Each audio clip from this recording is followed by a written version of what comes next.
नमस्कार दोस्तों, मेरा नाम है राजीव पवार और मैं एक प्रोफेशनल प्रॉपर्टी कंसल्टेंट हूँ और साथ ही में फाइनेंशियल कंसल्टेंट भी हूँ। और आज के इस वीडियो में मैं आपको प्रॉपर्टी खरीदते समय किन किन चीज़ों का बारीकी से ध्यान रखना चाहिए उसके बारे में मैं आपको थोड़ा बेसिक इन्फॉर्मेशन देने जाने वाला हूँ। तो चलिए शुरू करते हैं किन किन बेसिक चीज़ों के बारे में हम लोग थोड़ा ध्यान रखना चाहिए। तो सबसे पहले तो जिस प्रोजेक्ट में आप फ्लैट बुक करने जा रहे हो उस प्रोजेक्ट का लीगल वेरिफिकेशन यानी कि कानूनी जांच करना बहुत ज़रूरी है। जैसे कि वो प्रोजेक्ट रेरा के अंतर्गत रजिस्टर्ड है कि नहीं, यानी कि real estate regulatory and development act 2016 के अंतर्गत ये प्रोजेक्ट रजिस्टर्ड है कि नहीं, इस रेरा सर्टिफिकेट को जानिए। ठीक है।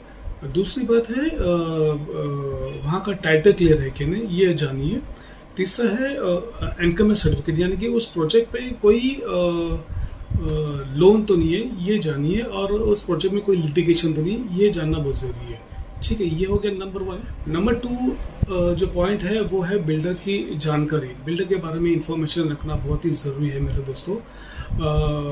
ये कि उस बिल्डर के बारे में या डेवलपर के बारे में मार्केट की इंफॉर्मेशन कलेक्ट कीजिए। क्या वो मार्केट में रेप्यूटेड बिल्डर है, क्या उसने टाइमली पिछला प्रोजेक्ट जो है कंप्लीशन करके दिया है कि नहीं, उसका टाइमली उसने पोजीशन दिया है कि नहीं, उसके टाइमली उसको ओसी कंप्लीट करके दिए है कि नहीं, ये जानना बहुत ज़रूरी है। ठीक है, यह है नंबर 2 पॉइंट। दोस्तों तीसरा पॉइंट है लोकेशन। लोकेशन बहुत ही मायने रखता है कि जिस लोकेशन में आप प्रोजेक्ट फाइनल करने जा रहे हो या फिर फ्लैट फाइनल करने जा रहे हो, वहाँ रोड, हॉस्पिटल, स्कूल, कॉलेज या जो भी फैसिलिटी जो आपको इम्पोर्टेंट है वो वहाँ पे अवेलेबल है कि नहीं, ये जानना ज़रूरी है। दूसरा चीज़ है उसमें कि आप जिस प्रोजेक्ट में आप फ्लैट परचेस करने जा रहे हो, क्या आने वाले वक्त में उस प्रोजेक्ट का वैल्यूएशन बढ़ने वाला है कि नहीं, या वहाँ पे डेवलपमेंट होने वाला है। क्योंकि जाहिर सी बात है जिस जगह में आज आप बुक कर रहे हो फ्यूचर में वहाँ पे डेवलपमेंट होगा कि नहीं होगा। क्योंकि अगर डेवलपमेंट होता है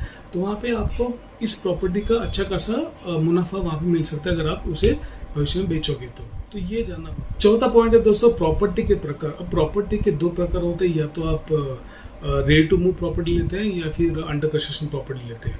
अब अगर रेडी टू मूव अगर प्रॉपर्टी है तो जहाँ पे आपको जीएसटी वगैरह लगता नहीं है अगर ओसी अगर आई हुई है, और वहीं पे अगर अंडर कंस्ट्रक्शन प्रॉपर्टी है तो आपको जीएसटी वहाँ पे लगता है एक्स्ट्रा, और बाकी अदर चार्जेस जो है वो भी आपको लगते हैं। तो ये चीज़ें भी आपको ध्यान रखनी है।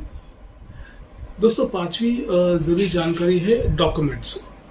जब भी आप अगर कोई फ्लैट परचेस करने जा रहे हो तो उसका डॉक्यूमेंट्स के बारे में इंफॉर्मेशन रखना या उसको वेरीफाई करना बहुत ज़रूरी है। जैसे कि सेल एग्रीमेंट अगर वहाँ पे है कि नहीं, हुआ है कि नहीं। दूसरा अगर उसका ओसी यानी ऑक्यूपेशन सर्टिफिकेट आया है कि नहीं। तीसरा है कमेंसमेंट सर्टिफिकेट यानी सीसी अगर आया है कि नहीं, फुल सीसी आई है कि नहीं देखना। बहुत बार क्या होता है कि पार्ट ओसी आता है और सीसी होता नहीं है, तो जिसकी वजह से लोन लेने में भी दिक्कत होती है। और शेयर सर्टिफिकेट और सोसाइटी रजिस्ट्रेशन सर्टिफिकेट अगर वहाँ पे है कि नहीं, अगर आप रीसेल प्रॉपर्टी अगर देखते हैं तो ये चीज़ें भी आपको देखना उतना ही बहुत ही ज़रूरी है। दोस्तों छठा इम्पोर्टेंट चीज़ है हिडन कॉस्ट, यानी कि छुपे हुए कोई चार्जेस है कि नहीं, ये भी जानना ज़रूरी है। जैसे कि स्टैम्प रजिस्ट्रेशन कितना है उस लोकेशन में, जीएसटी अगर है तो वो कितना लगने वाला है वो भी जान लीजिए। मेंटेनेंस चार्जेस अगर आपको देना है तो कितना देना होगा उसका कैलकुलेशन आप कर लीजिए। और पार्किंग अगर है तो पार्किंग अगर आप लेते हो तो पार्किंग चार्जेस क्या होंगे वो भी आप जान लीजिए। क्योंकि ये होता है एग्रीमेंट वैल्यू के अलावा ये जो चार्जेस आपको लगने वाले हैं।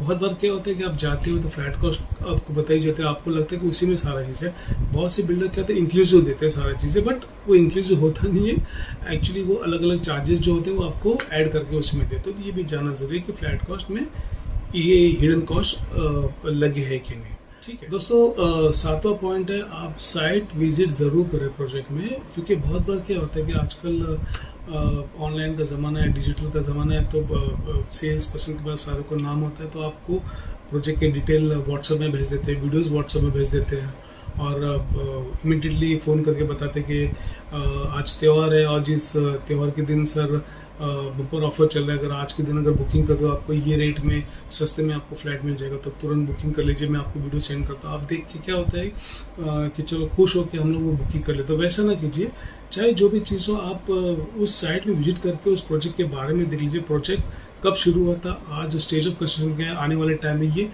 कितनी तेज़ी से वो काम करके कंप्लीशन करके देने वाले फ्लैट। नंबर दूसरा है कि वहाँ पे अगर आप देखिए कि वहाँ के पानी की सुविधा वहाँ पे अवेलेबल है कि नहीं है, इलेक्ट्रिसिटी प्रॉपर फिटिंग्स बराबर है कि नहीं है, देन वहाँ पे उस कंस्ट्रक्शन की क्वालिटी जो है वो प्रॉपर दी गई है कि नहीं, वरना ब्रोशर में बताया चीज़ अलग होती है और कंस्ट्रक्शन क्वालिटी लो होती है। फिर होता है कि फ्लैट अगर आप लेते हैं तो कई क्रैक्स आते हैं, कई लीकेजेस होता है, या फिर कई प्लम्बिंग जो बताया गया वो थोड़ा लूज होता है, फिर काफ़ी सारी दिक्कतें को आपको फेस करना पड़ता है। तो ये चीज़ों का भी आप ख्याल रखिए और साइट विजिट ज़रूर कीजिए। 8वां पॉइंट है, आपके बजट के हिसाब से ही प्रॉपर्टी खरीदें। बहुत बार क्या होता है कि अपना बजट होता नहीं है और उसके बाहर हम लोग जाके प्रॉपर्टी बुकिंग करते हैं, फिर लोन होता नहीं है, फिर दिक्कत होती है। सबसे पहले तो आप आपकी लोन की एलिजिबिलिटी चेक कर लीजिए कि मेरी लोन की एलिजिबिलिटी कितनी है, और प्रॉपर्टी कॉस्ट एक बार पूरा जांच लीजिए। उसके हिसाब से आप ओन कॉन्ट्रीब्यूशन कितना दे सकते हैं वो जांच लीजिए। अगर उस बजट में आपका मैच होता है, तोल मोल से सिलेक्ट होता है, तो ही आप जाके वहाँ पे बुकिंग कर लीजिए, वरना बुकिंग कतई ना कीजिए। आप इंफॉर्मेशन ले लीजिए और वहाँ से आप निकल के आइए, ठीक है। तो ये है 8 जो बेसिक पॉइंट्स है जो प्रॉपर्टी बुकिंग करते समय या देखते समय, खरीदते समय आपको इसके बारे में बेसिक चीज़ें इंफॉर्मेशन होना बहुत ज़रूरी है, और ये देख लीजिए और ये जाते समय आप चेक कर लीजिए। तो दोस्तों उम्मीद करता हूँ कि आपको आज का ये वीडियो मेरा पसंद आया होगा, और उम्मीद करता हूँ कि ये जो मैंने बेसिक पॉइंट जो आपको बताया आज, इसको आप अपनी ज़िंदगी में ज़रूर आपको ये मदद करेगी। और दोस्तों इसी तरह और भी जानकारी और इन्फॉर्मेटिव वीडियोज़ अगर आपको चाहिए, पसंद है, तो आप मेरे इस चैनल को सब्सक्राइब करें, और ज़रूर मेरे इस चैनल को लाइक करें और शेयर करें, ताकि ये इन्फॉर्मेशन और भी लोगों तक ज़्यादा से ज़्यादा पहुँचे।